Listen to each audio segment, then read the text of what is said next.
both team and now these haters salty. What's up, everybody? Welcome to IE Sports Radio. I'm Niners Jess, along with Ty Alston, Maddie B, and your girl Bex. We are the East Coast Red and Golds. How's everybody doing tonight? Hello, friends. Doing good. Hell of a lot better after Sunday, I'll tell you that much. Niners are back in the win column. Right? Exactly. Life Got is a good little bit again. of bragging rights too. Yeah, I can go out and see the public again without them saying, "What's wrong with that Purdy guy? What's with him? To him." I had a bet with the Jags. What's going on with your Niners? What's going? Yeah, I'm not kidding you. Like, I just live in this tiny little pocket here in Maine, right? And of course, I'm usually out in whatever Niner gear I have, and someone has a comment. I don't know if it's Pats fans deflecting or like what is going on, but yeah, like it's not just Pats fans, it's everybody. So it was really it was nice to have this defense actually play like this defense was supposed to. I feel like the world finally got put on its right axis. Back to complimentary football. Back to fundamentals. Smash mouth. Actually had someone say, this is a do or die game for Steve Wilkes. No.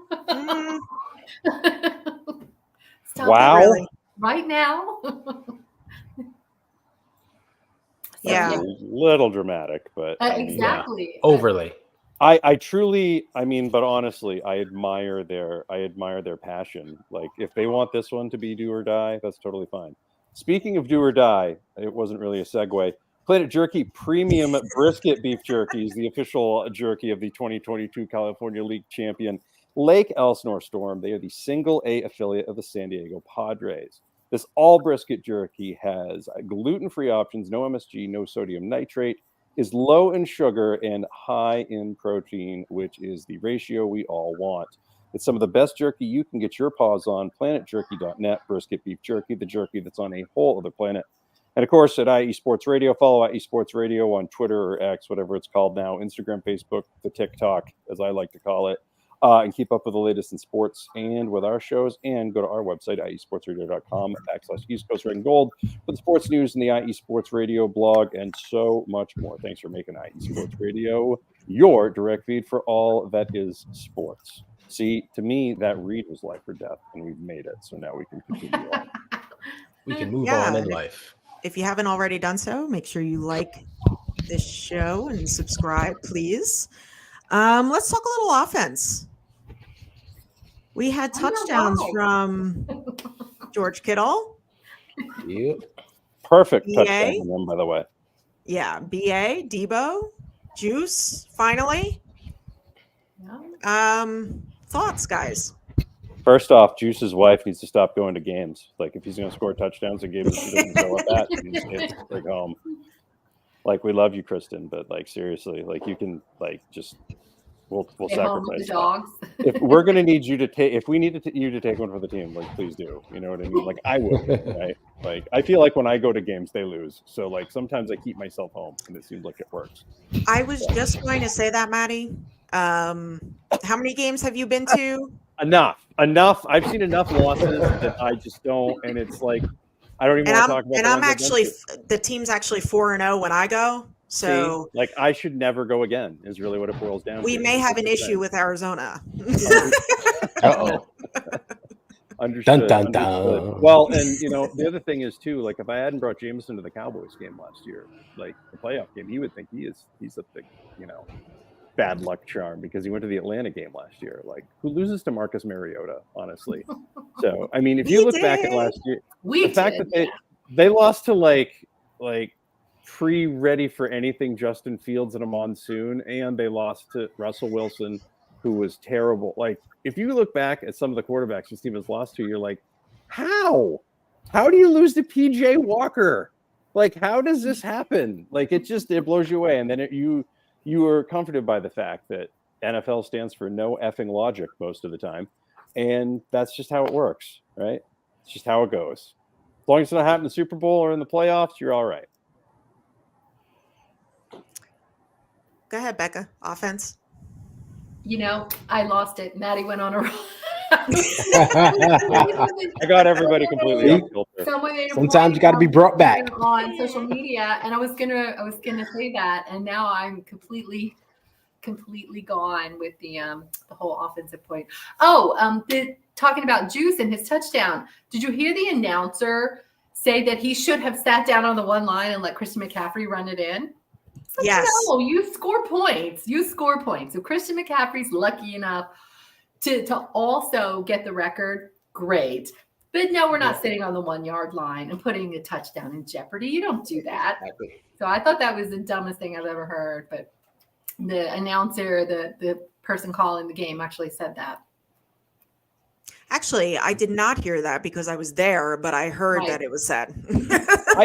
I couldn't hear it because here's Backtrack what that. happened. This is the ridiculous thing. I don't know if other 49ers fans around the country had this happen, but I had for some reason, the one time the 49ers are like the local game, like they're on the local channel, they blow the doors off of the other team. So they're like, we're going to go away from this game at the start of the fourth quarter. They went to like Baltimore, Cleveland, or some horse crap like that, right? So I lost my mind. I'm looking on the red zone and I'm like, okay, so there's didn't I have the 49ers game on? Did somebody change the channel? Like I came out of the bathroom and the 49ers are gone, right? Like I'm like, I went in there and I'm like, it was a rather quick one. I'm like, boom, boom, I'm out, like back in, and it's like, where's the game? And there's no place to watch it. Like they don't flip-flop it back on the red zone Right. thing. It's No. like, I bought this to watch the 49ers. I don't care if they're winning 77-3. I want to watch every effing snap. Every snap. They did it to the whole Northeast, Matt. Even That whole in New thing Jersey. is stupid. That whole thing is Yeah. absolutely Yeah, stupid. it It is. is 2023. Stop going back to game. We don't care. You gave us this game. Right. Wait until the other one gets to something before you turn away from this one. This game's going to be over soon anyway, like 34-3. Yep. Nobody's hanging around for this, right? That was the quickest fourth quarter in 49er history. Like that was the quickest 15 minutes of all time. So I don't know what the rush was to get the hell out of that game. I guess that when the 49ers do good, nobody wants the country to know about it. So, they just shift away and go to something else. And I bet the Cowboys, they would've turn? stayed till the Didn't last they 2 turn minutes. to the Giants Cowboys game? Isn't Oh, that what they turned to? No, I heard locally around our parts they did. Is Okay. that what they did? Oh man. They were on another. They were already on another network. I thought. Here they went to the same game Matt just mentioned. What was it? The Browns. Baltimore, and- Cleveland. Brown. Well, Okay. Baltimore, Cleveland. Yeah. Yep. Yeah, that's the game they flipped to on my station here. So I got up and went out to the local spot that has the Sunday ticket, and I'm like, because I didn't get Sunday ticket this year. Like I'm going to all these games. These are all prime time. So for the other 2 games, I'll just watch, on the holidays or or from home. And same thing. I just ran out and caught like the last 5 minutes of the fourth quarter. But I was so annoyed that they moved it off the channel because Christian McCaffrey still had a whole quarter to try and break a record, break the Somebody gets touchdown gets record, hurt. and you're going to move away from that. I was so annoyed. anything. Like there was a fight, I guess, or something. There was some sort of deal. People were complaining about the Christian McCaffrey trying to go for that touchdown deal. Like, I want to know everything that happens as it happens, right? Like, I don't want to rely on anybody else's account or description of the game. Mm-hmm. Like, I trust my own eyes, and then like we go from there, and Yeah. everybody like sees it from their point of view, and then you're like, oh, okay, all this all makes sense now, right? Like, I just it drove me insane. It's like, what are we doing? It's 2023. If somebody wants to watch the Browns Ravens game, they can buy the Sunday ticket and they can watch it themselves. Okay, that's how it Or works. go out to Sorry. a spot that has it. Yes, or whatever. Like, there's 15 things online now. Like, it's not like anybody really has to pay for it if they really wanted to, right? Like, it's like, come on, give me a break, man. What's up, Jameson? How you Hey. doing, buddy? Oh yeah, he is. He's been counting down. Like he was like all day. He's like 2.5 hours. I'm like 2.5 hours away. He goes, podcast, man. Podcast starts at 8. And then I get the chat. I'm like, all right, dude, you go ahead. He's got producer in his blood. Yeah. You're on track. Keeping Maddie in line. Yeah, Exactly. always keeping me in line. Ty, what are your getting back to the offense a little bit? Ty, your thoughts, please. The offense looked good. You know, we had our typical start of the game. We just moved the ball down the field. We like got into the red zone in like 3 plays. I think we scored in like 3 plays. Mhm. That first pass by Brock was the touchdown pass by Brock, I should say, was Woo! risque. Woo! But you know, Dangerous. yeah, that's something you don't do. But you know, that's Brock. That's what he does. He will take a risk. And luckily, he's got 3 very good players around that gave him a little help. Let's just put it like that. I know the Jags fans aren't happy about it, but hey, it is what it is. After that, the offense was very stagnant. They didn't move. That first half was much closer than what it should have been, considering how the defense was playing, and they got turnovers, and we had drives that just stalled, didn't go anywhere. And that should have been a blowout in the first half, but the offense just stalled. I mean, luckily in the second half, they got it going, right? They got drives going, and they put the ball in the end zone. So it was good to see them make the adjustments, atone for the second half, the first half mishaps, and actually score points. And hopefully they can keep that going, right? Let's just start scoring much earlier and not wait for a third quarter explosion. But overall, offense looked good. It was good to see them get off the 17-point schneid and get back to some good execution. That's what I was happy about. Some great execution. Yeah, I mean, I agree with you, Ty. That first touchdown pass, I was at the edge of my seat, and I'm like, oh my God. And as Kyle had said, that it's probably the worst throw in Brock's career. So we're actually lucky it was a touchdown. Yeah. But yeah, I mean, the offense, we're back in the 30 club, you know. Yep. So that's good. But you know, my boy George Kittle, that was a good one. BA, What did I say last week? Debo back to his old self. That's right. That was George.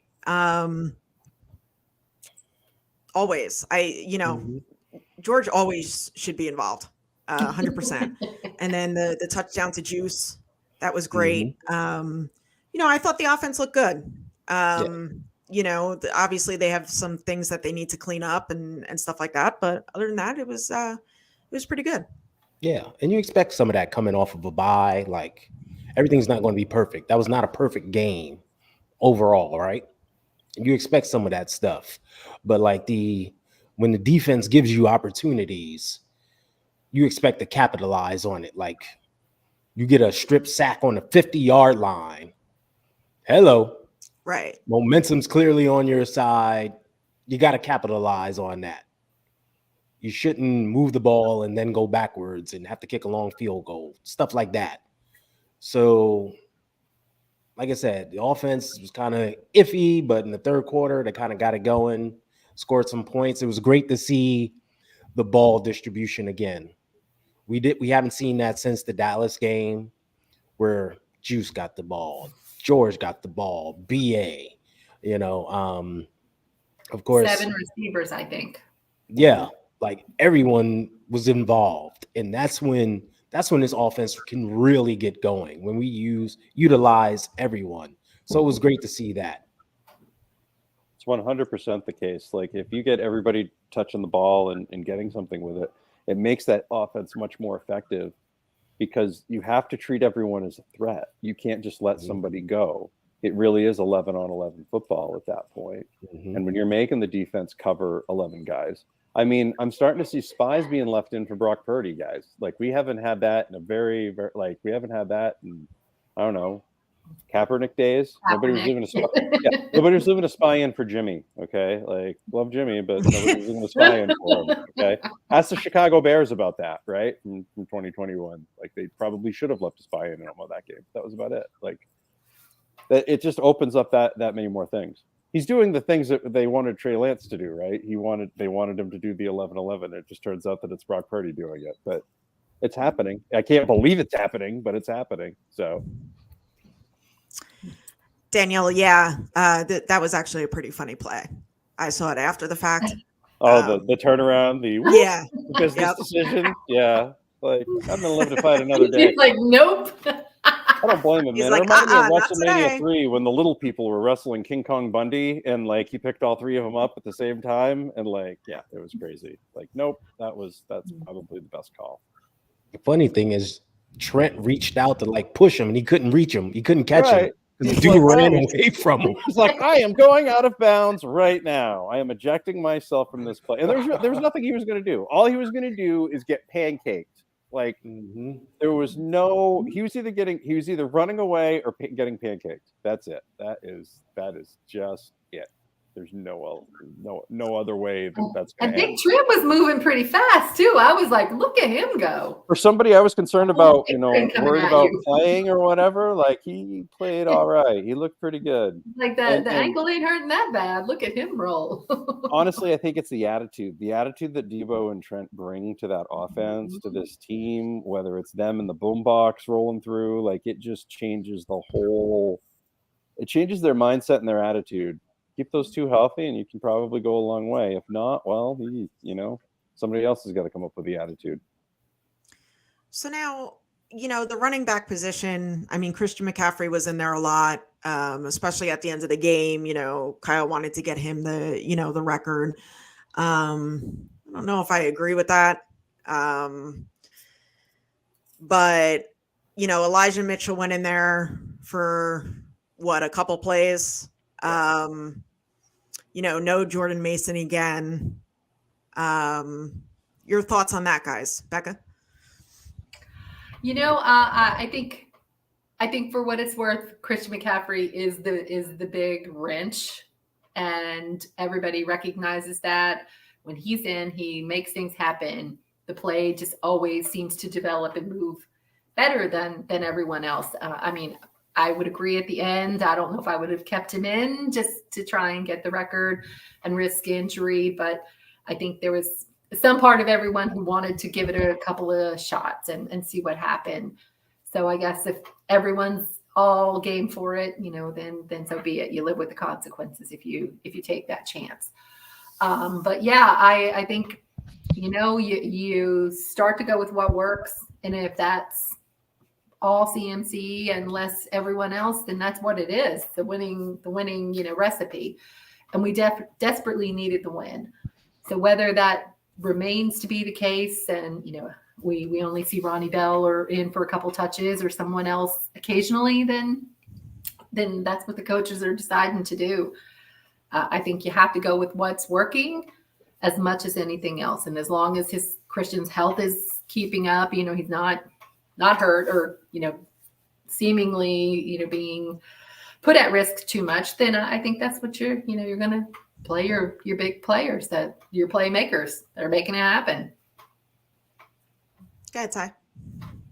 Yeah, it's still concerning that Christian is carrying all the load. Mm-hmm. Like you expect to spell him some. We saw what happened when he got injured. Luckily, it wasn't long-term injury, but we know his importance, and we know the death part of the schedule is coming up. Mm-hmm. So, in my mindset is like, okay, even though we're coming off a bye, he's fresh. Let's try to keep him just a little bit fresher for this death toll that we got coming up, right? Because that's when we're going to really need to lean on him. So, it puzzles me why, a JP Mason doesn't get into the game, especially on short yardage and stuff like that. But like I said earlier, the offense was kind of stagnant in that first half. So maybe that dictated to Kyle that, all right, these guys aren't moving the ball. I'm keeping them in there. So there you go. We'll see what happens this week. Hopefully we see him just rest a bit. But as far as the end of the game, I didn't agree with that decision. I felt that we all know what the record was there, and we all know he hadn't scored on that final drive. Instead of pulling everyone, the decision should have been made. Let's leave everyone out there for this final drive and try to get Christian his touchdown at the end. I think that would have made all the difference in the world. Yeah. Instead of, oh, we reached the end zone, put Christian in there. Everybody in the building and outside the building, the freaking parking attendant guys knew he was getting the ball. Right, knew what was up. Yeah. Like there was no, and then the plays that were called were just kind of like, here, Christian. Right? There was no innovation to them at all. It was no pre-snap movement, no trickery, no put him on a choice route or anything. It was just like, okay, here's the ball. See if you can score. It was terrible to watch. Really, I only got to really see like the was. last couple of minutes of the fourth quarter as I'm frantically driving to catch the rest of it. Yeah. In It was tough to watch, you know. Go ahead, Maddie. Yeah, I don't like it at all. You don't bring a guy in cold like that. It's just not. It's one of those ways that you just piss off the football gods in some way, right? Like we've already. One game was already lost because Christian McCaffrey was hurt. Okay. And that was the Cleveland game. He is your weapon. He is the guy. Whether he is catching the ball or whether he is running the ball, he is the guy that this offense runs through, right? That's it. That's just how it works. There's no, ever since he's been on board, they've run the offense through him. It's very rare that a game has not been run through him since he's been here. So there was an entire half where it wasn't run through him and they were just a little bit off. And he definitely wasn't that healthy for the Monday night game. And he definitely wasn't that healthy for the Cincinnati game. So he wasn't 100%. So you already know what your offense is capable of if Christian McCaffrey either can't play or is playing it, you know, let's say 70% or less, right? Because that's roughly probably what he was playing at. Now you know he's capable of, like, what is wrong with Jordan Mason? Can Jordan Mason not run all of a sudden? Jordan Mason showed some pretty good, like, closing burst last year, right? Fresh legs, come in late. Everybody's beat to hell. Showed it this year. Elijah Mitchell, I get he's you know, seems like he hurts his knee like every other play. Like I thought Trey Sermon was bad. Like Trey Sermon was really good for that. Like every time he'd come in, he'd have like one good run, he'd get hit, and he'd be out for weeks. The Philadelphia game is the perfect example. Like that run against Philadelphia, like week 2 in 2021, like sums up all of Trey Sermon's 49ers career. Like run up the middle, doesn't know it, can't believe he's that wide open, gets hit, drops the ball, and like that's it, right? You don't have anybody like that. I trust Elijah Mitchell if he has to run the ball. I don't trust him as much as Christian McCaffrey, but who does?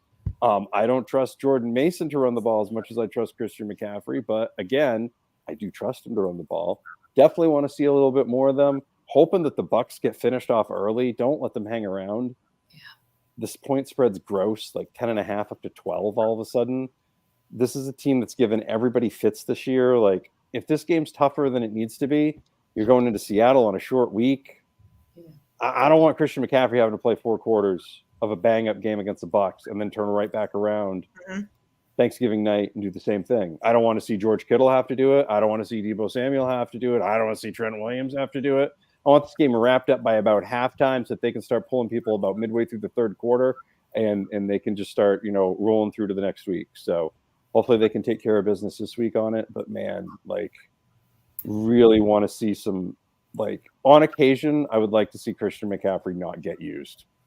Right. Like, I feel like we could accomplish it. Like, he's out there, you know, he could get the ball at any point in time. You don't have to give him the ball on every play. Right.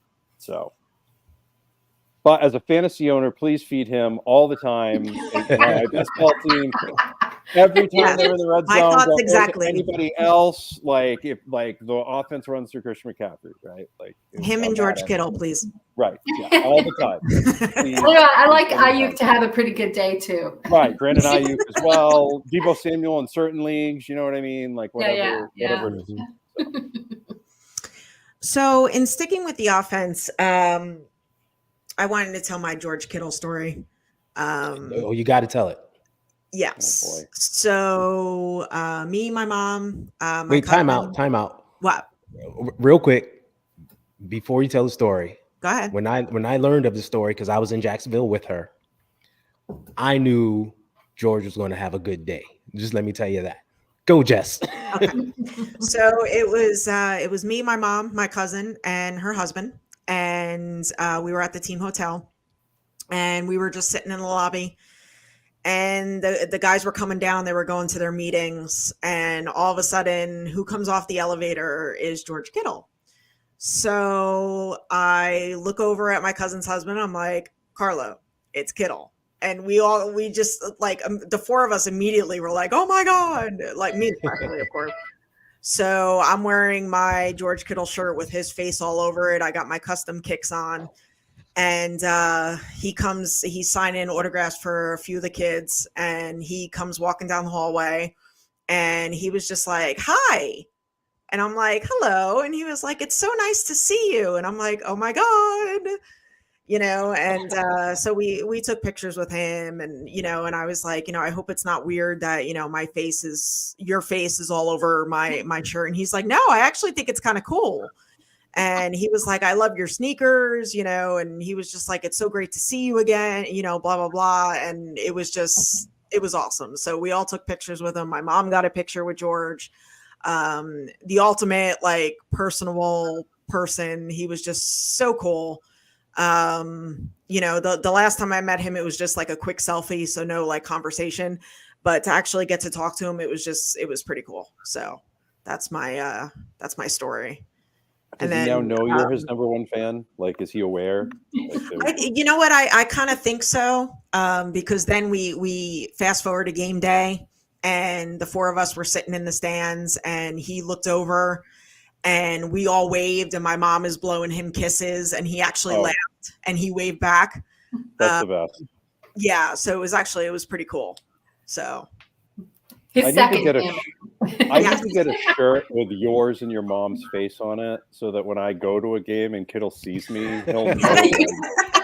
I know these people. We know that. Just drop Jess's name. I'm telling you. Friends of, and then like just pictures of you and your mom right there. That's so funny.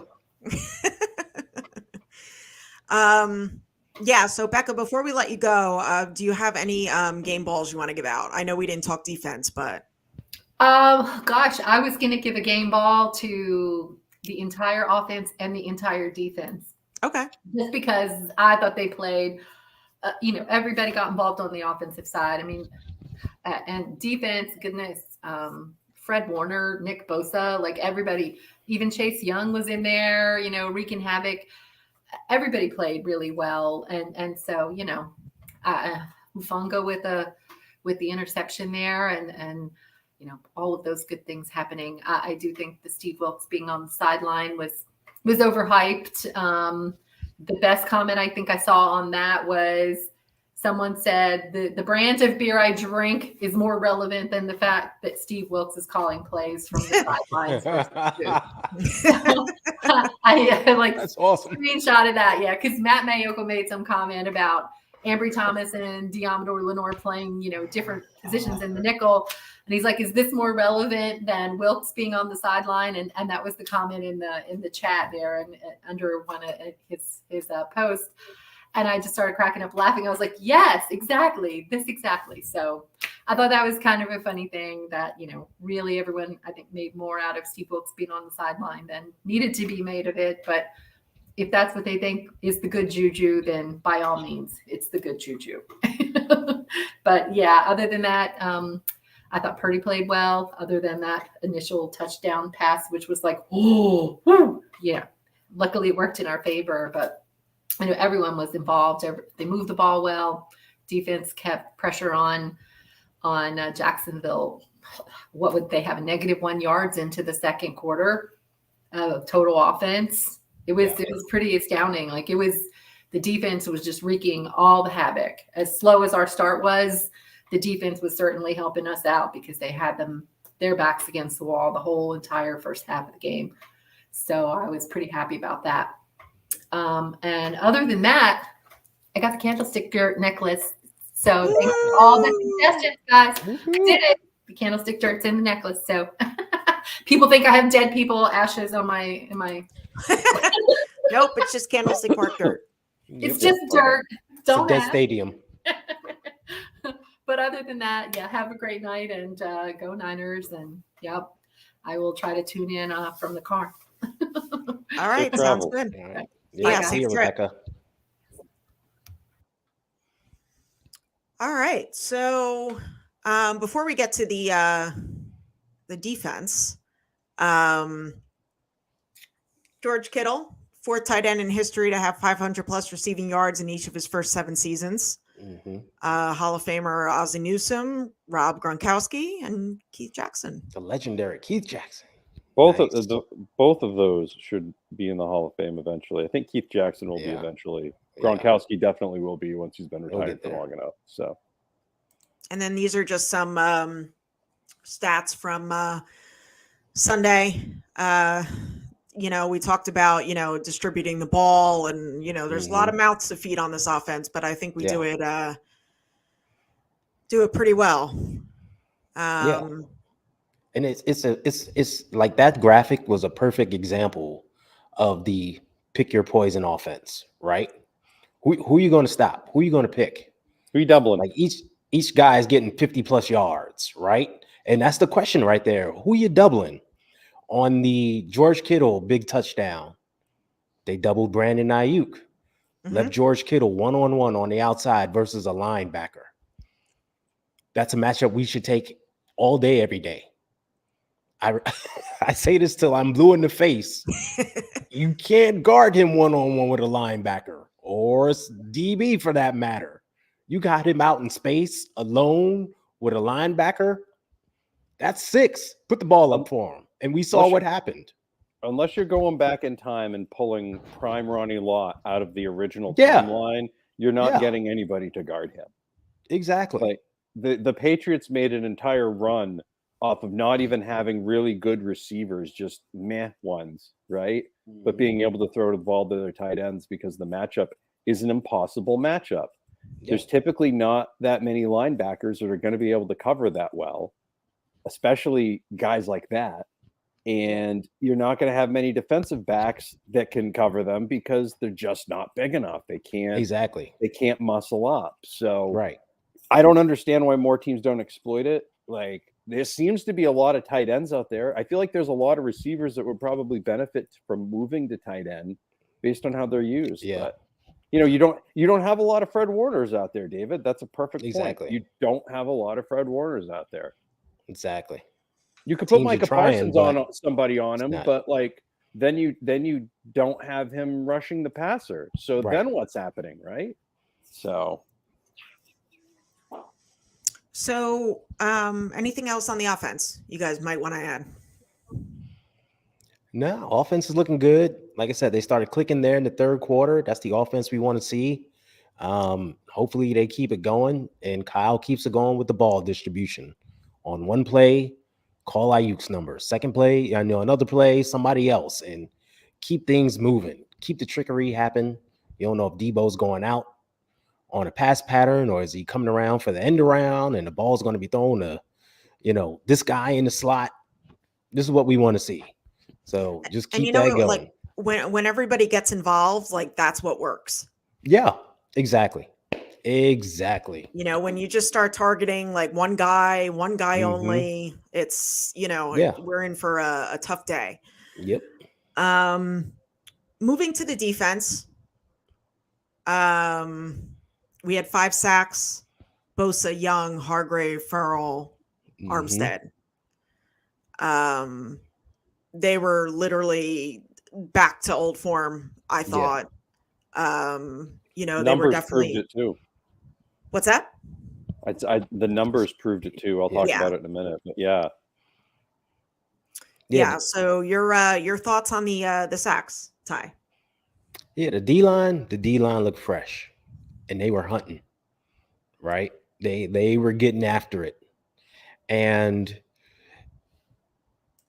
we've seen this before where teams would choose to, we're going to double team this guy and chip on this guy, and let's see if the other two guys can beat us, and they'll switch it up. Well, today the other two guys were beating them, like whoever it was, and everyone was getting pressure and everyone was getting after it. And the D-line just looked fresh. They look hungry. I mean, they were dominant. I mean, you see that stat right there. Bosa and Young meeting that race to the quarterback. They Just literally like old times. met at the quarterback, right? It's beautiful to see. But the other guys getting involved and making it happen. That's when we're very destructive up front, when we're not just relying on one guy and hoping the other guy can make a play. All 4 or 5 guys along the line are contributing. So it was great to see them back to form, getting pressure, multiple sack game. We saw pressure, which we've lived on all season long, just getting pressure cause problems on the offense. We saw the interception that Huff had was simply pressure by Bosa, caused a terrible throw, terrible attempt at a catch, and a pick for us. Mhm. So they played phenomenally. It was great to see, and I think that's the true defensive line that we'll see for the rest of the year. And then the other interception by Fred was pressure from Hargrave. Yeah, that's right. Yes, exactly. Yep. Go ahead, Matty. The pressure. That was I think the pressure rate was somewhere in the 45.5% rate or something like that. I don't think it was the highest it had been since week 1, which was at 20%. So you're already looking at like 150, like 1.5 times your best one on the season. So the Chase Young deal is looking to be like the modern day Fred Dean deal, right? You bring him in mid-season, all of a sudden you get a pass rush again, right? And now you've got Nick Bosa kind of getting up to form. And I think you're also getting Steve Wilks up to form. Like, Steve Wilks has his own defense. Yeah, that's all well and good. But I think he's also kind of learning how the 49ers play defense and how his players play defense. And he probably had a bye week to kind of step back and look at some things. I'm sure him being on the sidelines did some sort of something, and it changed some things. But I don't think it was the end-all be-all. I don't think it was the biggest move that was made. I just think, like, the bye week came at the absolute perfect time. For once, like, it set up perfectly, and it ended up turning into a huge win. This is the defense we expected. If they play at this level each week or close to this level on defense this week, they have a chance to win every week if they don't turn the ball over. It's just that simple. Like, there's nothing else that can happen with it. Yeah, this is the defense we saw versus Dallas, right? Where guys getting after it up front, the linebackers are getting after it, causing turnovers, just wreaking havoc. This is what we saw in Dallas. And we saw a little bit of this in Cleveland as well, right? They just got back to it for 4 quarters, you know, and Matt mentions Chase Young, but remember, Chase Young didn't start the game. Before that, it was our usual suspects. You know, Cleveland Farrell started on the outside, and they brought Kinlaw in to be that 5th lineman. We started off the game with 5 down linemen for the first 2 plays. And it was the usual suspects, and they were getting pressure, right? When Cleveland Farrell got his sack, Chase Young wasn't on the field. So it's the same guys that we've always had, but they were just fresh and hungry and getting after it. Pissed off. So the addition of Young just takes that to a new level now, because we know what he can do, right? And he's on that Bosa-esque level. So it's just like, oh, dang. We're already having problems with these guys. Now here comes 92 just trotting on the field fresh, like, hey, guys. Playing for a contract. So we're going to sack this quarterback? All right. Yeah, and let's go. And he's playing for big money, right? Like, he is. Yeah. He's not in this to hopefully get a 2-year, $10 million deal from somebody next year. Like, he wants pass rusher money. Pass rushers make money regardless of whether you've got a chronic history of knee stuff or not, right? Like, Jadeveon Clowney, like, makes $25 million every year with, like, playing on one leg. But still manages, right? Like, I think Chase Young's probably better at that than this point, but that was a pretty big knee injury that he came off of. But, Yeah. you trade him for a flyer. He comes in and, even his trade, maybe the presence kind of pisses some people off a little bit. Guys like as you mentioned, Cleveland Farrell and guys like that, like, oh, geez, maybe that should have been me. Like if I'd been doing my stuff, you know what I mean? Or maybe they're like, hey, I welcome the challenge. I'm here to do this stuff, right? Like whatever it is, like it also shows your team that you're in it to win it, right? Like we're not just going to sit here and do whatever. So it was a perfect storm of a lot of things. But the biggest thing that I take away from this game is that they kick the crap out of a team that a lot of people thought, and based on schedule, still could be the number one seed in the AFC. And we keep talking about how the AFC is so stacked. There's so many teams in the AFC. Well, they're all going to beat the living hell out of each other. Okay, that's just what's going to happen. You don't really have that in the NFC. You've got Philly, you've got the Niners, you got Dallas. Like, is there anybody else? Is there anybody else in the NFC right now that you're really worried about? Lions are a good team. Yeah, I mean, you could make a case for the Lions. I like the Lions, but the thing with the Lions is like teams that do that usually make that jump from no playoffs to playoffs the next year usually have that like oops kind of deal going on. Like where they have that one loss that does whatever. If they have a home, if they get home field advantage, they're going to be really difficult, really, really difficult. But I would expect to beat them if it was a road game and the 49ers were hosting the NFC title game. So, yeah. Do you think this game was a breakthrough game for Bosa? No. He was his usual self. He just got home. I mean, don't forget, like he wasn't in OTAs, he wasn't in mini camp, he wasn't in training camp. You know, I mean, he needed at least a few games under his belt. Could this be like him getting home? Like the pressures, everything else. What do you think? He was leading the league in like pressures and like hits, like he's up there, right? And if you subscribe to PFF's ratings, like he's one of the highest rating guy and all that jazz. So he was very effective. We saw that. He just wasn't getting home. He wasn't getting no saccaroonies, as he says, right? And he even said it, getting saccaroonies is hard, man. Like guys get rid of the ball quick, they do stuff, but we saw how he would get pressure and it would affect quarterbacks' throws and things like that. So on this one, in this game, there's a lot of times where they singled him up and he was just beating the heck out of his man. He was like, all right, I had my rest. I got the calluses off. I'm fresh as heck. And he was just getting after it. So it is kind of a breakout game, but it's just the fact that he got home. That's the only thing. And he got the big strip sack. So I think this is the Nick Bosa we'll see going forward. I'll tell you that much, where he's actually getting home and sacking the quarterback. He's had his preseason now, right? Like he didn't get that. How long is training camp? 6 to 8 weeks, right? So, I mean, we do the math and everything. Yeah, we talk about how great it is that, he's in the best shape of his life, but there's best shape of your life and then there's football shape of your life.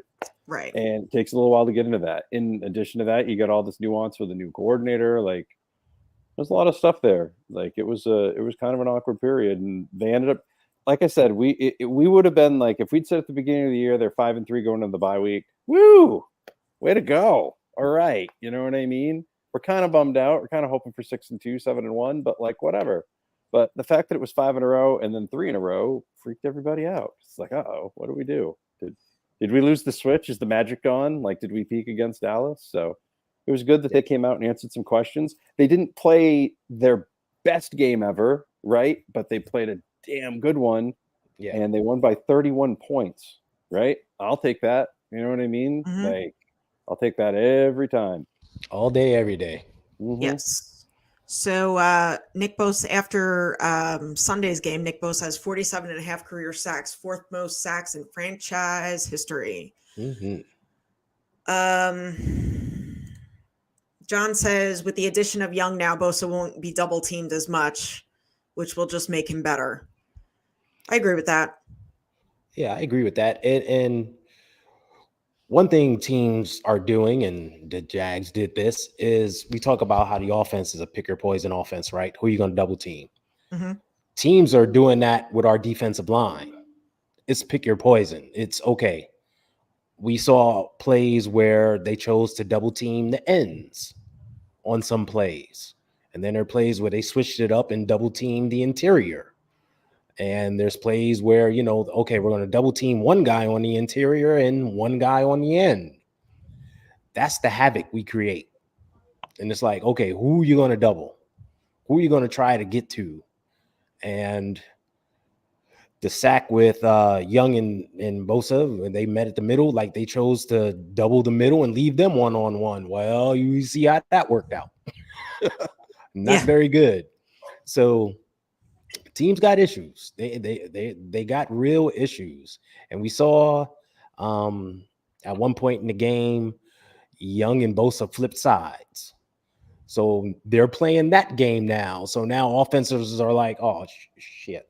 Okay, hold up. They got to call totally different protections. Yeah, and they wound up at some point they were in the middle as well, the two of them. Yeah.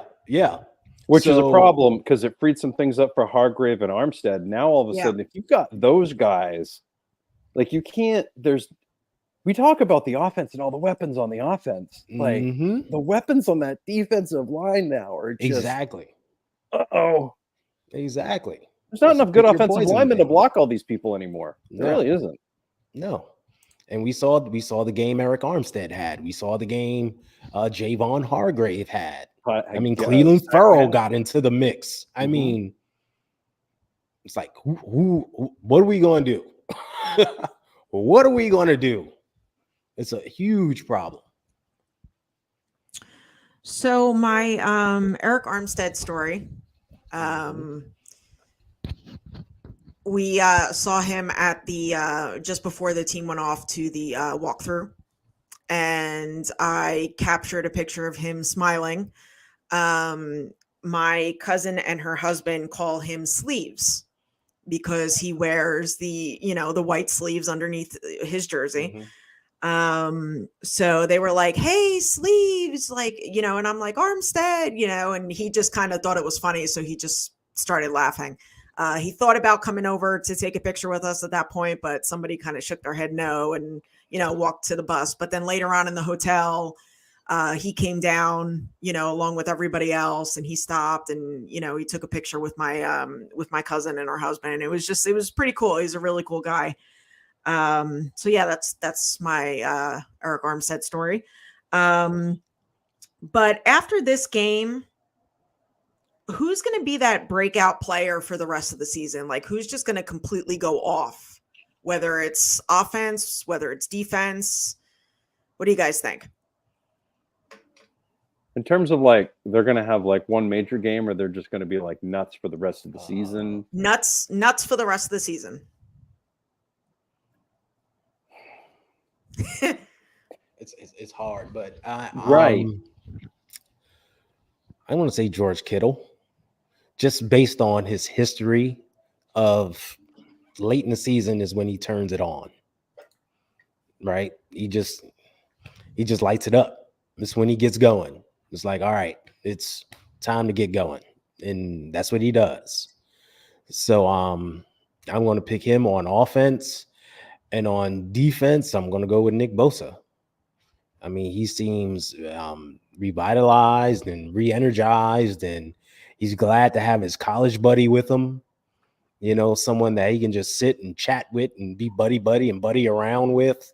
I mean, that gives you a certain energy when you got that sometimes. So, and I know this is two very easy players to pick, but it's the truth, though. Yeah. Yeah, it's the truth. It's the truth of it. And, when George Kittle hangs out with Jess, good things happen. That's right. So, hey, if you got a fantasy team and George Kittle's on it, just start him every week. Just don't even look at him. I'm telling you that now. What do you think, Maddie? On the offensive side of the ball, I actually think it's going to be Deebo Samuel. That's a guy Okay. who's got a little bit of a chip on his shoulder.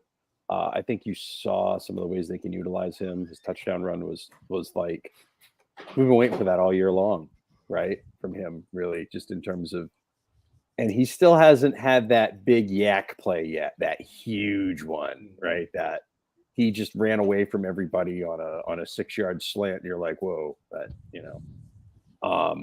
John Taylor and Jerry Rice used to do that. Deebo does that almost as well as them. It's almost scary how well he does that because he's a totally different type of receiver than those two. But his speed is just top notch. So I expect him to probably have that because I think him being healthy adds that dimension to it. And also when he gets the ball, like they make sure to get him the ball in situations where he can actually do something. So he's always getting the ball in space. He can make things happen. Defensively, Talanoa Hufanga is ready to kind of take that next step. I know it's weird to say for a guy who was an all-pro last year, but he always seems to be where the ball is. Always. Like when a big play needs to be made or the ball's up in the air or the ball hits the ground, no matter where he is on the field, he ends up where that ball is or near it or close to it. I mean, we saw it in the Green Bay game, in the playoff game. He happened to be the one that was there for the field goal, right? Like, or for the block punt. It's one of those deals. And he's just got that nose for the ball. The ball finds him. The universe has a nose, wants him around the ball for whatever reason. So if he continues, if this defense continues to really knock the crap out of people, he's going to get turnovers. He could score a couple of touchdowns before the end of the year. And if you really want a really close runner-up, it was going to be between Huff and Javon Hargrave. Because if Javon Hargrave is free to just create havoc in the middle of the defensive line now, yeah, I'm sorry, gang. Like I'm looking around the league. Name me the top 5 offensive lines in the league right now, right off the top of your head. You used to be able to do it. Back in the 90s, 2000s, 90 Cowboys, off. Washington, and blah, blah, blah, right? Now, what do you got? Philly? You could say Philly. What else? then you're stuck thinking like, and there's good offensive line men. Like there's one. Yeah. There seems to be like one good one on each team, but like, yeah. Used to have Bruce Matthews and Anthony Munoz, and like then you have somebody else on the other side. Yeah, not anymore. It's like we got Trent Williams and the rest of the gang. You know what I mean? Like nobody Trent, else.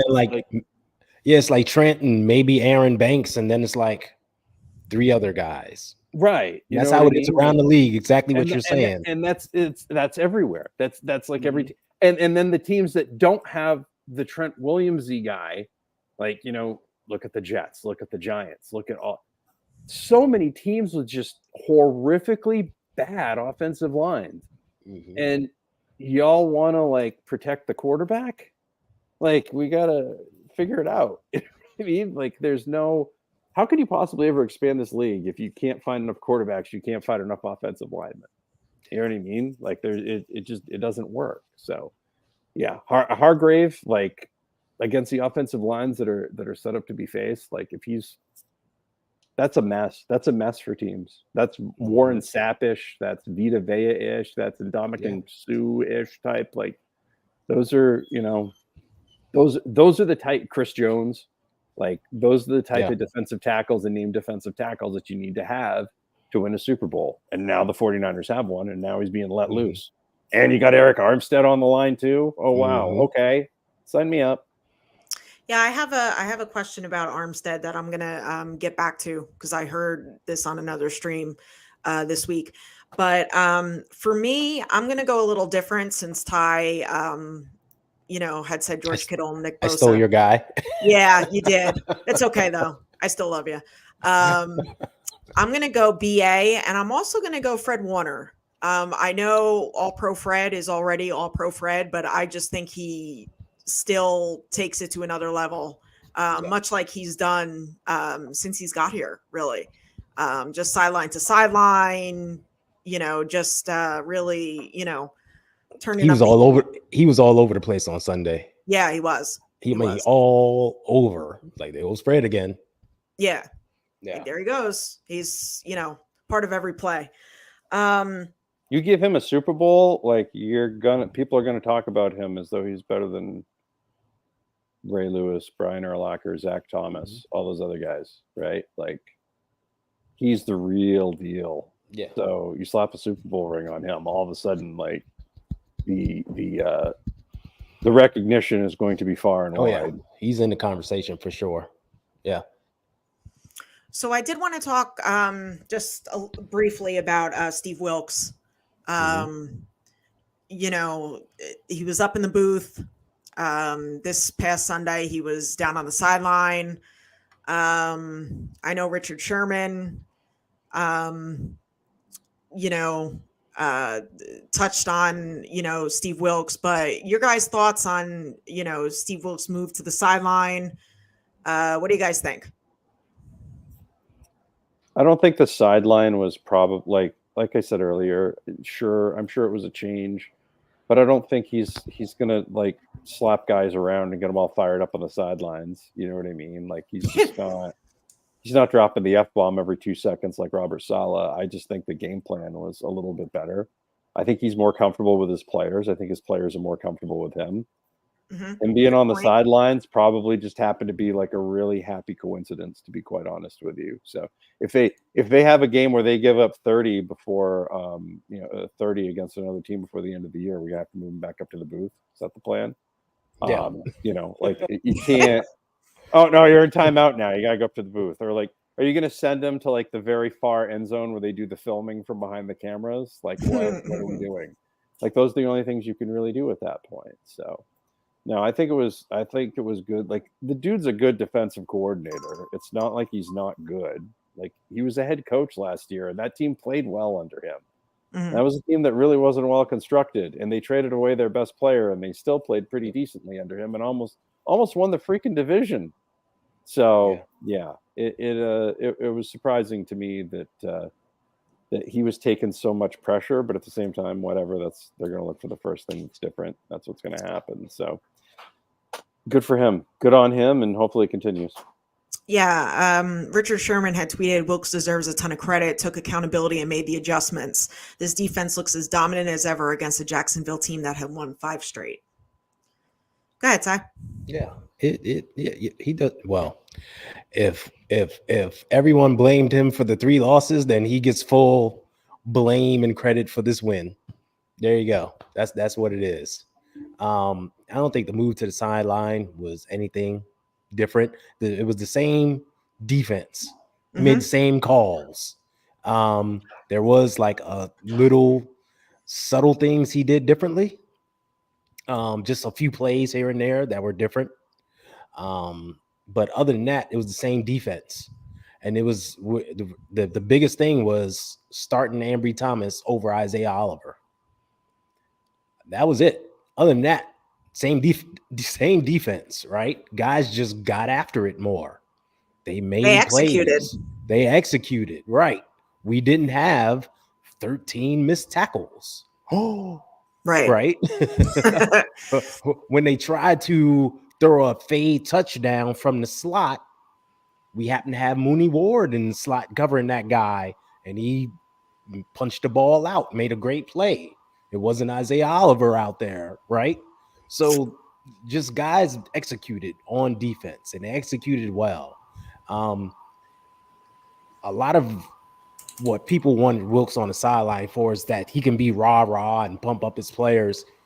He wasn't rah-rah, right? He wasn't kicking and throwing his fists and yelling and stuff. Yeah, he pumped up his guys when they came off the field. Hey, good play, yeah, but it wasn't like stuff we seen from D'Amico and Saleh. Like, he's a totally different guy. I think what Fred said sums it up. Like, okay, we got direct communication with him now, so we can like tell him what we're seeing. But other than that, it's the same. They're just executing. So it's much to do about nothing. I think the biggest thing is you can walk up to the guy and be like, hey, I'm seeing this. Are you seeing that? Okay, we're on the same page. There you go. Done.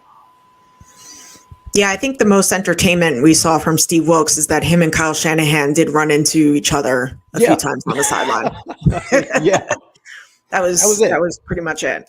Yeah. But Ty, We you had talked mentioned about that a little bit last week, right? Like maybe that was the issue. Like they weren't used to, like, one was a head coach already and just didn't know how to be. Maybe that really was a thing.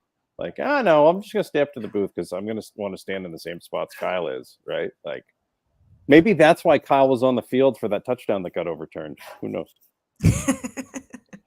Ty, you mentioned Thomas at nickel instead of Isaiah Oliver, and Lenore was in the slot. I would like to see that more going forward. I think that it was a tremendous change for the better. What do you guys think, Maddie? Did you say the Ambry Thomas thing, or was there a different change on this? Yes. Yeah. That The was change from amazing. Thomas to I just want to see him work. You know what I mean? Like, not so much that he's working. I want to see him work. Like, I want to see guys that this team drafts develop.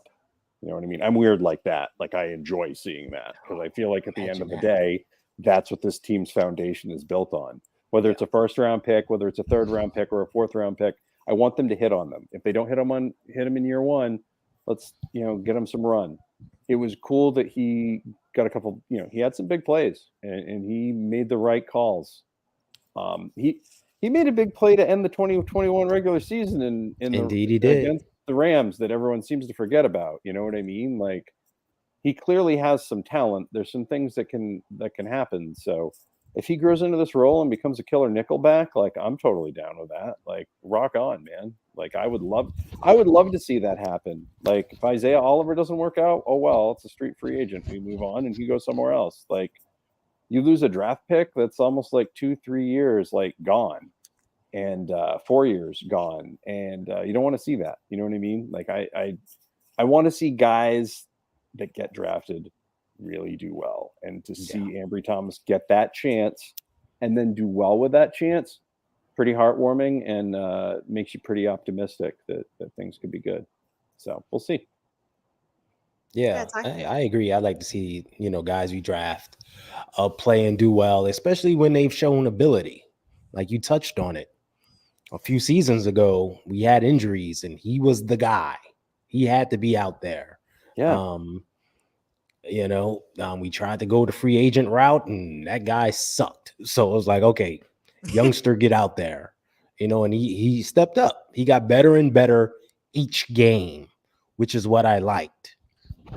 So we started off the season with him, going outside, and it's actually Lenore kicks inside to the nickel, which is fine. He's better in coverage. He's more physical. We like that. But teams started picking on Ambry a little bit, and he was playing a little soft and doing things. So they made the switch. The switch didn't work out. I mean, Isaiah Oliver basically plays like a linebacker. He's good in the box. He's good coming downhill, but in coverage, big liability. So we got to make the switch. And we saw the switch worked. Just leave it there. Let Ambry get some games under his belt. Let him get better and better as the season goes on, like we've seen before. And I think this will help us tremendously. My only concern is flip-flopping players. I don't like that. So I don't like Lenore has to be outside and then totally change his mindset to play inside. Mm-hmm. It's a huge challenge. But, he's shown the ability to rise to it. He had a very good game. They picked him off on one play. I don't see how that wasn't a penalty. It was a clear pick. The wide receiver ran right into him and gave him his shoulder. I don't know what refs are looking at sometimes. I really don't get it, And another play, he kind of fell and they got a big reception, but that was it. I mean, other than that, he had a great game in the slot. He was fierce against the run, sticking his head in there. So I think this is the defensive back combination that we should see going forward. And like we said, hopefully Ambry gets better and better as the season goes on because teams are going to try to pick on him. David McNiner said Fred Warner is by far the best third round pick in the Lynn Shanahan era. Shout out to Jake Moody. Yeah. 4 for 4 for extra points for Jake Moody. I know he made the field goals too, but those extra points aren't easy anymore, man. So good for him. Yeah. Yeah, good stuff. Good stuff from Moody. One last thing as far as, this game and as far as the offensive line, Feliciano did really well, the left guard. Yeah. He'll be back there again this week while Aaron Banks is sidelined with the turf toe. And it looks like he may become another Brunskill going forward when Aaron Banks comes back and possibly splitting time with Spencer Burford at right guard. Your thoughts on that, Ty? Oh, no. I didn't like the whole split thing last year. Yeah. Like, I like continuity along the offensive line. Like, those guys need to be together and work together, play after play after play. So, I mean, Big Spence is there. He's working with McKivitz. Like, either make a decision, start a guy or bench a guy. I don't want guys just having to walk in like, oh, I'm in this series? Okay. Oh, I'm out this series. Okay. I hate that. Yeah, I really don't like it. Every level, like, I hate it. It's like switching quarterbacks. It's like, right. It's we know how important the line is. We need those guys out there consistently. And especially, I don't know if you're going to touch on this, especially what's happening at center now. We really need continuity out there. Yes. Like, I'm not a fan of it. Matt, I know you're not a fan of it either. Yeah, Maddie. Yeah, continuity is huge. I saw the other day. It reminded me a couple weeks ago when the Titans were like, "Oh, we're gonna start Will Levis and Malik Willis, and we're gonna rotate them." Yeah. And I had these flashbacks, early '90s. I want to say '91 or '92. I think it was '92. Elway was hurt, so Dan Reeves at the time decided, yes, you know what? Yes. You know what we're going to do? We're going to alternate. So every other play, and he got this idea, by the way, from Tom Landry, because Tom Landry used to do this with Craig Morton and Roger Staubach. Roger Staubach should have played a hell of a lot more than he did, but for some reason, like, they kept going back and forth between him and Craig Morton. Anyways, Morton ended up getting shifted up to the Broncos, and they kicked his ass in the Super Bowl, so they clearly made the right choice eventually. But yeah, 92, the Broncos are like, we're going to grab Sean Moore and Tommy Maddox. Yeah, that Tommy Maddox, the one that was like that crushed it in the XFL later, played for the Steelers and all that stuff. They alternated every other play or every other series. Yep. One would do a play, and then one would run to the sidelines and come back, and they'd come in with a new play, and it was the dumbest thing I've ever seen in my life. And I'm like, who does this? Like, what are you doing? Like, this is awful. Like, this is not doing anything. And they did not play well. I don't see how that works on the offensive line. The only, like, I see it on the defensive line. Like, I get it. But offensively, like, you need to have that continuity. Like, you need to be there for all the stuff. Like, it's just brutal. Like, it just doesn't make any sense to me whatsoever. Like, I want my starters to start, and I want my backups to, like, play when they need to. And play when they need to should be like if the starters are hurt or they're up by 40. You know what I mean? Like, that's when I want them in there. So there are certain scenarios where guys need breaks. Running backs need breaks. Defensive linemen need breaks. Everybody else, though, like, I kind of expect them on the field all the time. Yeah. Almost all the snaps possible. And it's especially important because at the beginning of the year, the number one thing every team says is we got to protect our quarterback. We got to keep him upright. That means you got to have continuity along your offensive line. Now you want to shuffle that and start messing things up? No, you're not. No sense. You're not fulfilling your number one objective by doing that. It makes no sense. It's counterintuitive. So yeah, I either start Feliciano or start Burford, but I don't want to be switching them in and out every series. That's silly. I don't remember the Mike Shanahan Broncos doing that in the late 90s. Like, I just Nope. remember all those guys not talking to the press and all those Yeah. guys kicking people's asses. And Yep. whoever was the running back would go for 150 yards a night. Yep. Mike Anderson, Terrell Davis, CJ Yep. Anderson. It did Yep. not matter. There was a stretch that whoever played running back for the Broncos was going to rush for 1,200 yards a season. Just plug them in there. Based Yep. on the Shanahan system, right? So, and to me, that was based off of continuity. You saw it growing up. If you ever watched Washington play the hog line, like they did not. It was Joe Bugle, and he was out kicking people's asses. You know what I mean? And training them how to do the thing. And Joe Jacoby and all those guys. Yep. It was consistent. You know what I mean? Like it was the same. You know, I can hear Pat Summerall like reciting the early '90s Cowboys: Mark Stepnoski, Larry Allen, Nate Newton, Mark Bueday. Like I can literally like boom, boom, boom, boom, boom, hear them all in my head. I can't. I've seen almost all these other teams go through this, and it's like I can't. A lot of these guys, I'm like, all right, I know that offensive lineman, but like, I don't know who's that guy. Where's he from? Whitewater State? Like, what? You know, what? Where is he from? Like, there's no. Absolutely, like it's just the and here's another thing. How many offensive line coaches are out there that are like the Chris Kachurik type, right? Yeah. You know how good he is as a defensive line coach. Since Dante Scarnecchia retired from the Patriots for the second time, who's like the ultimate offensive line coach right now? Who is it? Who's the guy? Who's the premier offensive line coach in the National Football League? Like, it's not right off the top of your head. And it's like, are we forgetting this position? They spend a ton of money on it. Mike McGlinchey just made an absolute crap ton of money. So did Laken Tomlinson, right? Like, every year, this offensive line is getting somebody paid, right? Somebody is getting paid on this offensive line.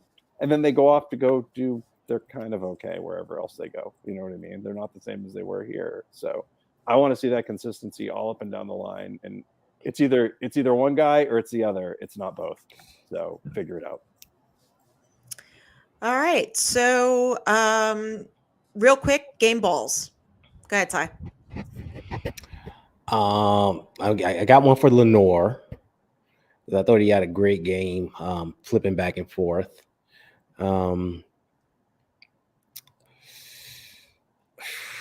It's hard to give one on offense because everyone contributed. Mm-hmm. It's hard when you spread the ball around. It was like, so I don't know. I'm just gonna say the offense. I don't know. But on defense, I could pick guys out. Like I could pick Lenore out. And Armstead had a good game, even though he got tripped up, his leg got hurt. What he did in the run game and getting pressure, he played very well. And Mitch Wisnowski, once again, with some great punching. By the way. He didn't punch much, but that ball that just rolled down to the 1 yard line, it's beautiful. So, and Steve Wilkes for taking a lot of heat, taking a lot of pressure, and not folding. Just going out and calling his game, and he called a great game. Yeah, I mean, my the past several weeks, my game balls have just stayed in the case. Yes, they have. Yeah. But this week, they're definitely coming out of the case. Dust them off. I'm actually, as far as the offense goes, I'm going to give one to George Kittle, of course. Actually, the guys who scored the touchdowns: Kittle, BA, Debo, Juice. Defensively, I am also going to give one to Steve Wilkes because he got this defense back on track. They were able to execute, went back to fundamentals. Go ahead, Maddie.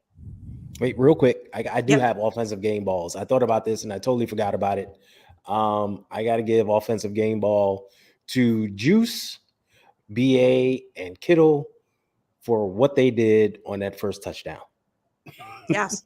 that was savvy veteran stuff.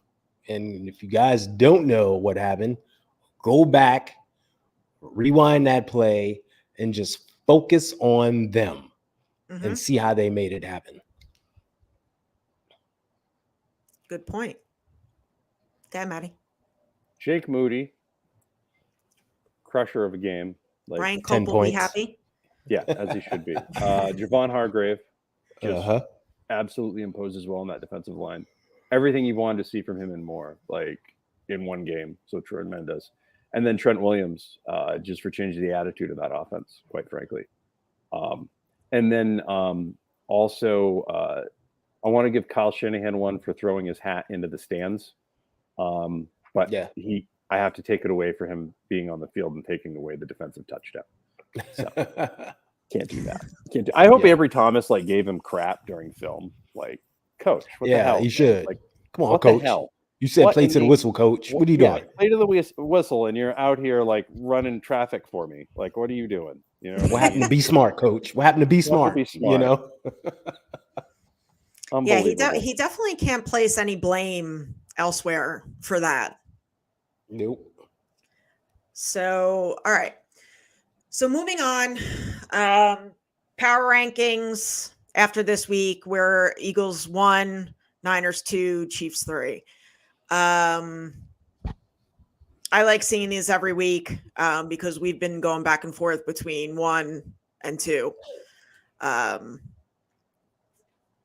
But moving on to the Bucks, we got Baker Mayfield, Mike Evans, Vita Vea. Thoughts on this game? Go ahead, Maddie. It's up to Brock Purdy. Like Brock Purdy has already faced his team before, right? So there's step one. He's already faced his. This is going to be one of the first time. Like he faced the Seattle defense twice last year, but he's going to face this defense for a second time, because he took them on last year in that game against Brady. Pretty same defense. They did not have Vita Vea last year, though. They didn't. They didn't. So that does make a difference on things in terms of the running game. But Christian McCaffrey as a running back is not just a running back, right? And you also saw against Jacksonville, everybody's like, oh, you can't run against Jacksonville. Well, the 49ers seem to run against Jacksonville kind of okay. Like they seem like they're all right. And if you can't run with McCaffrey, they'll throw the ball to McCaffrey, right? So get him involved, get them out on the edge. If you can't run against them early, spread them out, and then you'll be able to run against them later. You know what I mean? Mike Evans is good for a drop a game, so be ready for that. You know what I mean? And I would double Chris Godwin. I would make Mike Evans beat you because Mike Evans is so inconsistent right now. Like, I don't know if his head's not in the game or like if he needs glasses.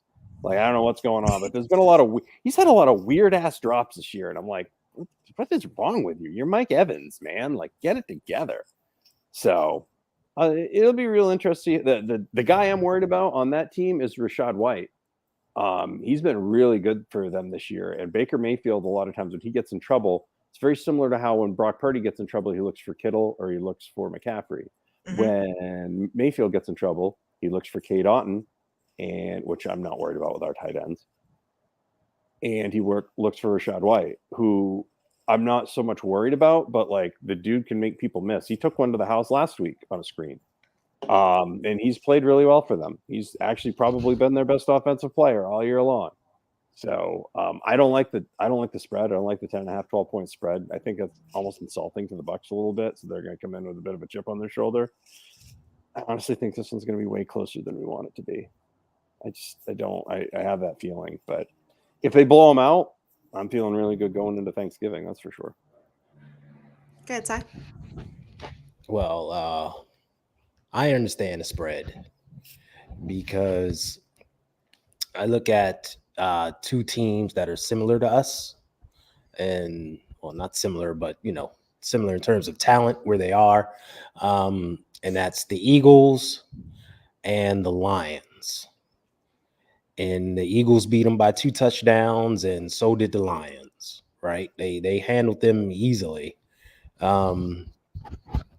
So we're of that caliber. So, and we're playing at home and we're just coming off of a big win. So I can see us, defeating them easily. One thing we know Baker Mayfield, he's good for some errant throws and some turnovers, especially when pressure gets on him and he tends to get happy feet and just tries to wing it. Well, we see this D-line, they're hunting. They're getting pressure again, right? So this could be a big game for us. And what the big thing, we didn't touch on this last game, but the big thing is this defense stopped the run. I think we gave up what, They 50, did. 60 yards versus Jacksonville. Travis Etienne's not a slouch either. Yeah, Like, this man is not no slouch. yeah, he's one He's of a the probably very one of good the top running 5 back. backs in the league this year. Indeed, frankly. indeed. And we shut down that run game. So if we shut down their run game again, put it on Baker's arm, it could be a long day for them. And I see that happening because, excuse me, see the D line is fresh. Also, Dre Greenlaw, Fred Warner are fresh. And they were in there getting hits on the running backs every time. So I get it. And defensively, like you said, Brock's played them before. He knows the defense. He knows what they're going to do. And we saw it last year. They couldn't cover everybody. They just couldn't. I don't know if they still have that same trash right cornerback from last year that we just abused. Same one. But if he's out there, it's like, oh, it's this guy Be all again. right. Here we go. You know?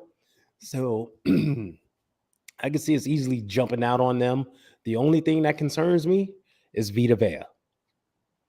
And as Matt alluded to, we can avoid him by going to the outside. And we know Kyle has no problem pitching it to the outside. We saw him like do the screen to CMC to the left that had Big Trent out in front of him. We know how to avoid the big guy in the middle. It's just with the injury to Brendel now, like having Vita Vea go against that guy, it's a concern. So that's the only thing that worries me. But I think it should be a game where we come away with a good victory. Yeah, I definitely agree. You know, I'm glad that we're home for this game.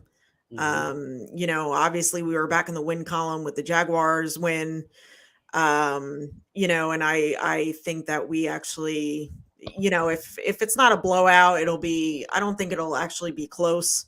But I think we'll do pretty well this weekend. Your X factors on offense.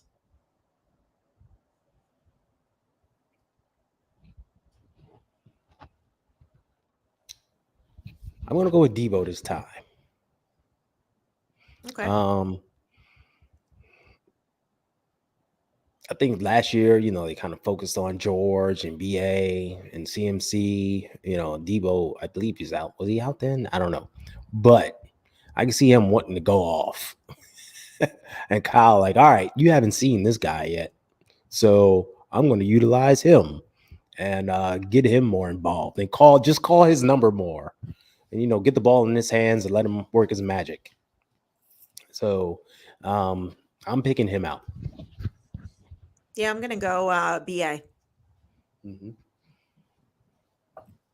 Yeah, I'm actually going to follow you on that, Jess. I think he's due for about 150 yarder and a touchdown. You know what I mean? Mhm. He's due for he's had a heck of a season, and I feel like he's open on almost every play. I feel like if he played for one of those teams that didn't have a lot of weapons, like Brandon Ayuk would be fed the ball all the time. Like I don't think it would stop. Like legit, I would be very. I'm very concerned about them being able to re-sign him. Let's put it that way, because somebody is going to want him, and somebody's going to throw him a lot of money because that's what they do for receivers now. So, we'll see. So we saw what Jacksonville did to Christian Kirk. Yeah, Just threw him a boatload of cash. correct. Because they had to. Like they just had to. What if Houston decides that they're one receiver away, right? Well, you know, Brandon Ayuk's pretty much going to know the offense. Same thing with Miami if they decide that that's the way to go. Just find it real interesting. There's a whole lot of things going on, but him having a big game is what leads into that. The main thing is that BA is with us this season. Yeah. That's the most important thing. Correct. We will cover that. Oh yeah, 100%. Right. I I almost I don't get what want you're him to have saying. that big of a game. You know what I mean? Like I want him to just kind of have that good game, so we all look at it we're like, yeah, well, BA is really good, but I don't want him to go for like 10, 250. You know what I mean? Like I don't want him Right. to have like a Justin Jefferson pop-off game. You know what I Yeah. mean? Like let's, like to keep it to Right. ourselves. I but definitely also, I get what you're saying though. yeah. All right. Defensively, X factor, go. I'm gonna go Lenore. Okay. I don't know why, but I feel like they're just gonna test the slot because other teams have, Mm-hmm. and they're gonna be like, okay, just test the slot. Let's see what they got. And, he can make a difference. So I'm gonna go Lenore. I'm going to go the defensive line. Mm-hmm. I think, just by what they did against Jacksonville, I feel like that same energy is going to be brought, and Baker Mayfield is going to have a really hard time. Most definitely. So I'm going to go the defensive line. How about you, Maddie? I think it's a good Dre Greenlaw game. Okay. Mm-hmm. I think it's a Dre Greenlaw game. I just think it's his week to shine. I think that's the thing with this team. Like, McCaffrey's probably going to get used about the same amount every week, but Yeah. There's a different star every week. There's a different game ball that can usually be handed out each week. Yeah. So, I just think it's Greenlaw's time. You know what I mean? Like it's his week. There's no other rhyme or reason for it, but he's a really good football player. Like they felt strongly enough to be able to play 5-2 to start the game last week, right? When your two linebackers are Dre Greenlaw and Fred Warner, you can make those decisions. Oh, you can do that easy. Mm-hmm. And remember, Greenlaw went off against Tampa last year. Yep. He had a very good game Mm-hmm. against Tampa last year. So I'm sure he's looking at it like, oh, it's them again. I know what they do. Okay, let's go. Mm-hmm. So 2 more for me. What do we have to do to win this game? What's the main thing we have to do, Maddie? Not turn the ball over.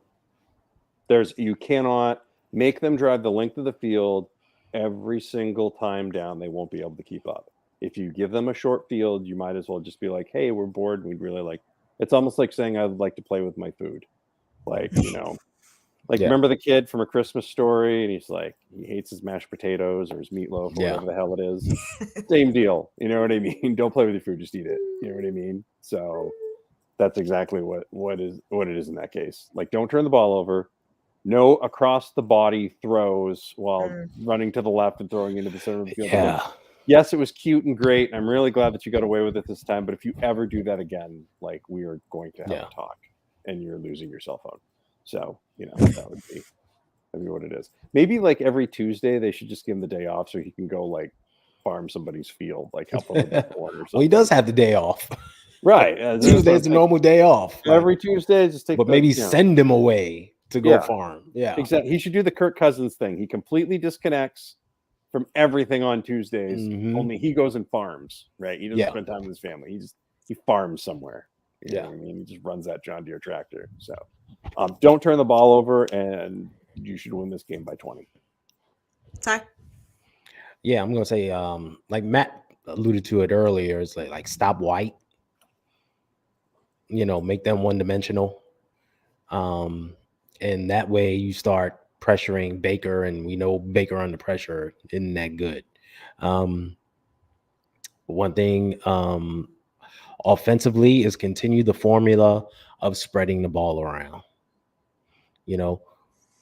Don't make up a game plan for a specific guy. Yes, you have specific plays for people, and you're going to call your shots for them, but continue to distribute the ball. Like get Kittle involved, get Juice involved, get everyone involved. Because as we know, that's when this offense is most lethal. And defensives just don't know what to do. So just continue to do that. Just do that, and we're fine. Yeah, for me, it's don't turn the ball over, get our playmakers the ball. And on the defensive side, just execute. Yeah. Now this last question is what I heard on a stream this week.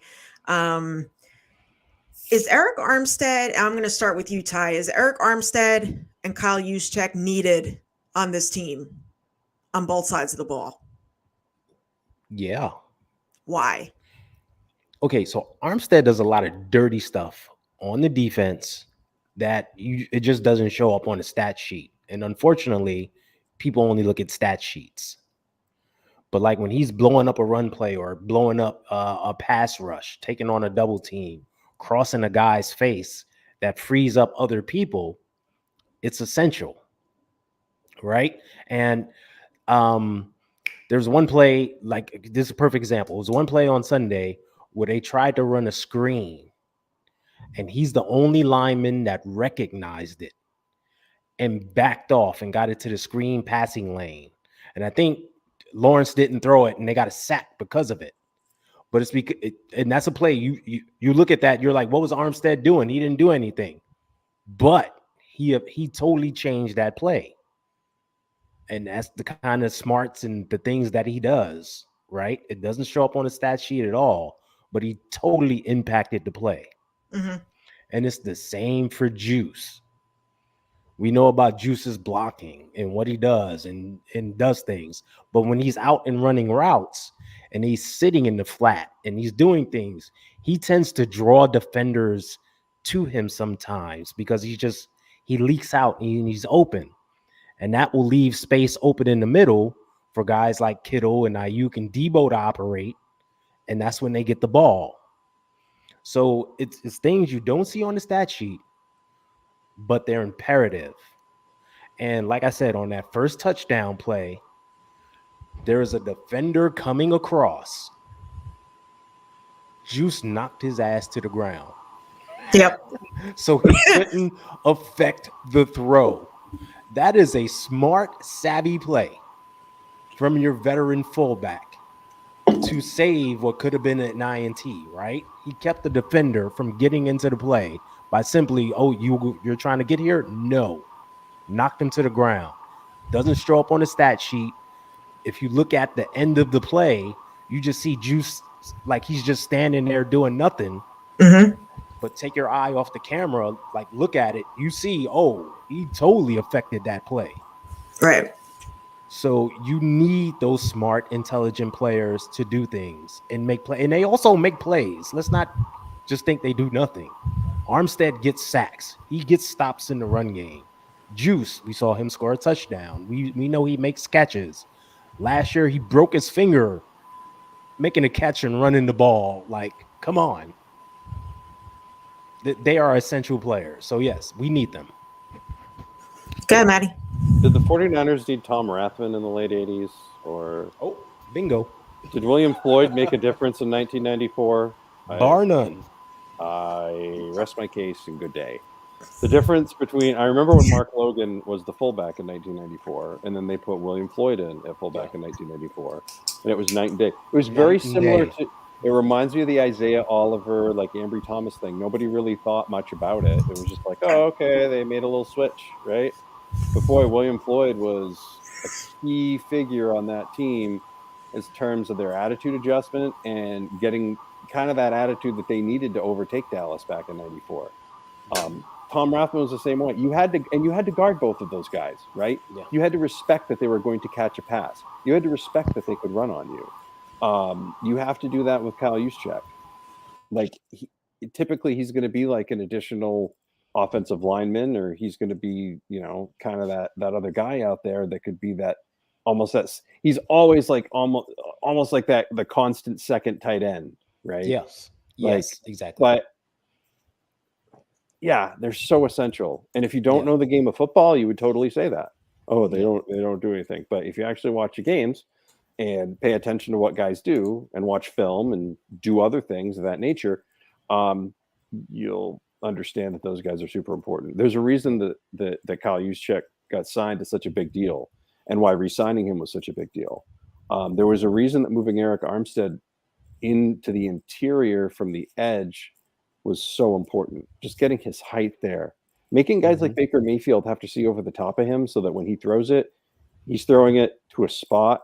He's not throwing it where he knows Yeah. the guy is. Makes a world of difference. So, yeah, whoever did that, I don't know, man. Like, figure it out. Figure out the game of football. That's a rough one. Yeah. Can you guys hear me? Yes. Yeah, we got you. Okay. Yeah, There was a think weird about- sound and then it went away. Yeah, Did it was a well. weird like hum and then went away, but we hear you fine. Yep. And I was going to say, think about last year when Armstead went out, how it affected the line.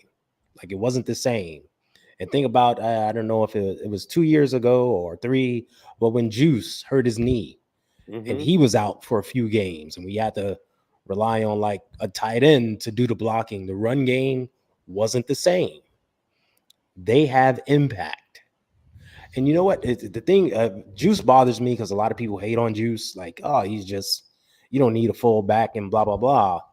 But Matt, you mentioned it. He's like a tight end. He's such a great route runner. Mhm. And he has good hands. And think about all the times in the past where he was open downfield and the ball was overthrown or not thrown to him, right? He's like beating his coverage. He's leaking out. He's running good routes. He's Forgotten wide about open. constantly. Yeah, wide open, but he's not getting the ball. Imagine if he Mhm. got the ball and he would score and he'd have stats. There'd be a totally different conversation about him. 100%. But yeah, he's valuable. All right. So with that, let's go to our hurry up offense and the 2-minute warning. I wasn't ready. Boom. First, I want to say happy birthday to Eric Armstead. Today is his birthday. Thank you to everybody in the chat. Thanks for everybody who's tuning in. Don't forget to like and subscribe. And let's get this dub on Sunday and go Niners. Yeah, I was going to say happy birthday to Eric as well. And I have one game ball, and I saved this for this segment. I'm going to give a game ball to our very own Jess over there, right there. She was a star this weekend. And while like Adam Schefter and Ian Rappaport was breaking news that Trent Williams was playing, well, Jess broke it first. And she got it from Trent himself. She doesn't need sources. She is the source. Mhm. So there you have it. So Jess, hats off to you, my friend. What a great weekend. And I got to hang out with Jess during the game and we had good fun. That's a good game ball to give too. Like that was killer content this weekend. Like every time I turn around, I'm like, oh, there's Jess with John Lynch. No big deal. Oh, there's Jess with yeah. George Kittle. Oh, just a Mhm. typical weekend with Jess. Yeah. You know, just doing her thing. So Oh, Jess and Excellent. Fred. Hey. yeah. Oh, Jess and Fred. Yeah. Oh, Oh. Jess. Yeah. Absolutely. Yeah. Yeah. I'm waiting for the day. It's look, it's Jess and Joe Montana. Oh, I just Yeah. They're all it's- playing catch. Oh yeah. yeah. Yes, yeah. They're gonna reenact the catch, right? Yeah. Mom could hold the arms up for the touchdown. Yep. It'd be great. You could reenact the whole All thing. right. So, Thank you guys so much for joining us. Don't forget to like and subscribe, and we will see you next week. Go Niners. bang bang. I clicked the wrong one. And of course, for the upstart 49ers, they're 6 yards away from Pontiac. 3rd and 3. We'll see a pickup sometime on the right side, possibly. Montana